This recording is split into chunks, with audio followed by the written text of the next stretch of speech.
Hi, I'm Brian Moran, founder of Government CIO. Welcome to Government CIO Magazine. Hello and welcome to Government CIO Magazine.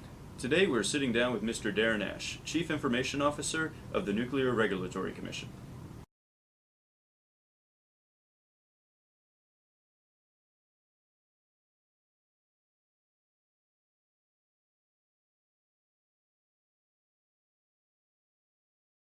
The first one I thought about when you asked that question is back in 2008 we migrated from our old email system to our new email system. And up to that point, our organization really had struggled. It had a reputation of really having had some issues. And this was, in my view, the first large-scale initiative that was very successful. I credit the staff both from a technical perspective, but also their ability from a change management perspective, communications perspective, and planning perspective. Very well received, and actually the rollout went very smoothly.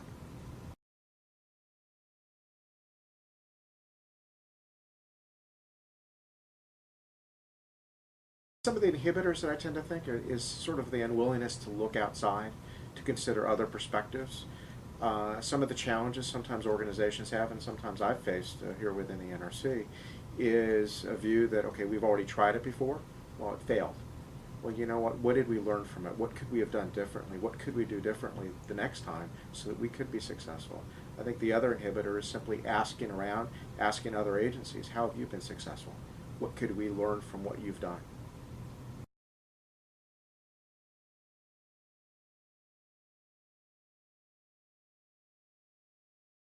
The keys to mature an organization, an IT organization, I put it around a couple critical few. First one is a strong, relevant enterprise architecture program where something meaningful and relevant to the organization comes out in some of the products, capabilities, but also how they interact with the business side of the agency. Strong capital planning program is obviously critical, is very important, particularly when you get into portfolio rationalization, application rationalization. But that last piece, which is, it actually segues into governance. How effective is the organization in making decisions, asking the tough questions, and really rationalizing that portfolio? In the end, if you don't have a strong governance process, it's going to be tough for you to be successful as an agency.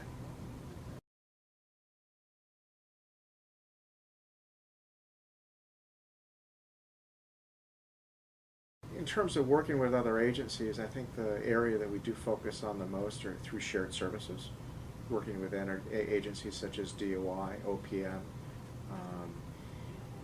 So we have been successful in those areas in terms of really fulfilling the concept of shared services, buying those capabilities from another agency. But in the end, for us to collaborate and interact with other agencies within the federal family, actually what I tend to focus on is, again, what can we learn from them? That we're all part of one federal government, and we can learn from them.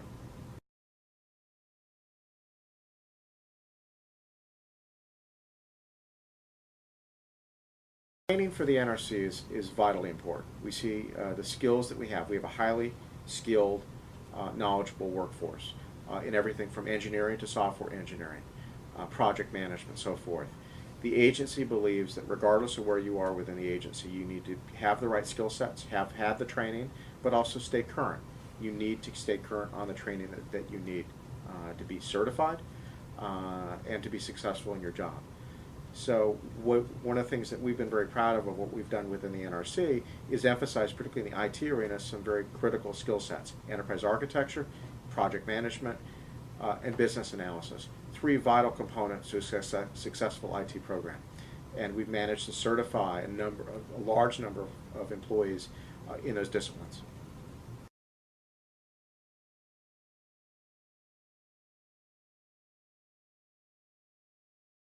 For us to be able to mature as an organization, one area that we focused on recently, very recently, was our governance structure. We had our equivalent of our investment review board and subordinate boards, and we made a decision to effectively dissolve them, sunset them, and replace them with a different structure. In large part, it really begged the question, how can we use our governance structure to best effectively manage our portfolio, to get our business side of the agency involved, to have a closer alignment with our budget process. And I think we were very successful, at least the early stages of it. Last month we had a series of meetings, and the conversations that occurred among all parties, be it from the finance side to the business side of the agency, were outstanding in terms of the questions they were asking about the major projects that we got, the projects that are going to be modernized over time, but also the interconnections. And through that flow of conversation began, really the lights came on in terms of people realizing about the complexities, the interdependencies, and they need to step back and say, okay, as we modernize specific applications, what's the right way to do it?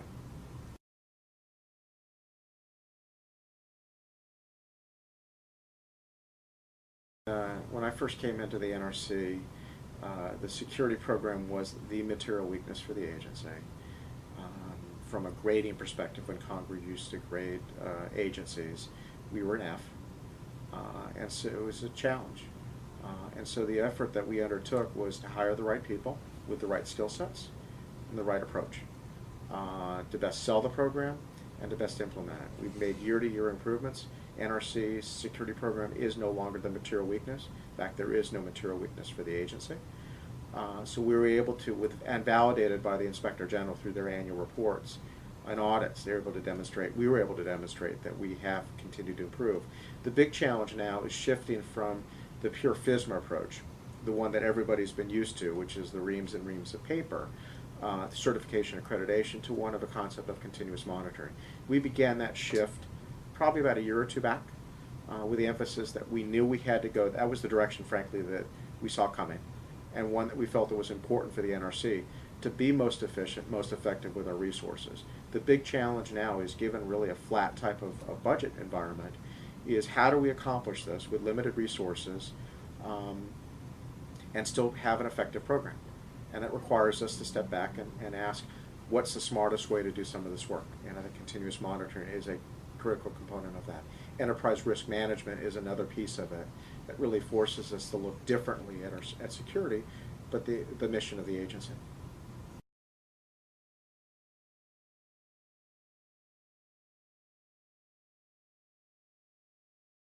The initiatives on the horizon for the NRC, things that I'm paying attention to, but things that are going to have an impact on this agency, are pretty significant.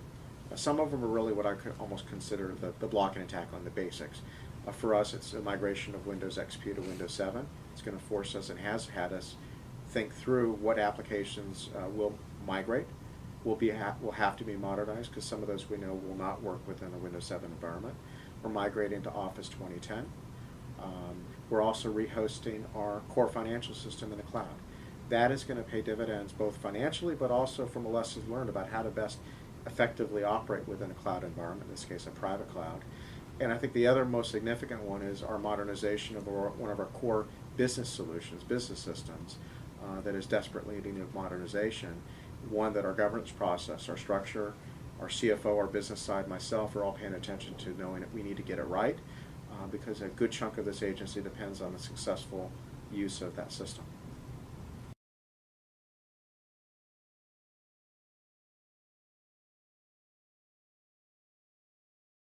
Mobility is one of those areas we're very excited about, that I'm very excited about. The first area that we are emphasizing is the concept of a BYOD, bring your own device.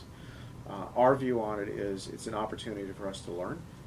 Our expectation that the program will be voluntary, but really from my view, it's going to gives us the ability to learn from it, to be able to apply those concepts, learn how to best operate it, how to best use those technologies as we move forward, as we look to the future. In the end, when I look at our bread and butter of our agency, the workforce, very mobile. Our inspectors out in the field, both in construction sites today, but also active reactor sites across this country.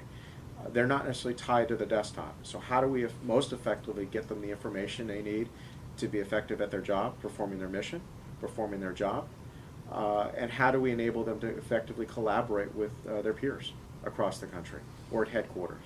So mobility is going to be very critical, very important to how we operate. But like I said, the BYOD, this mobility concept, is one that we're going to start short of the crawl, walk, run. This is the crawl stage. And it's an important first step.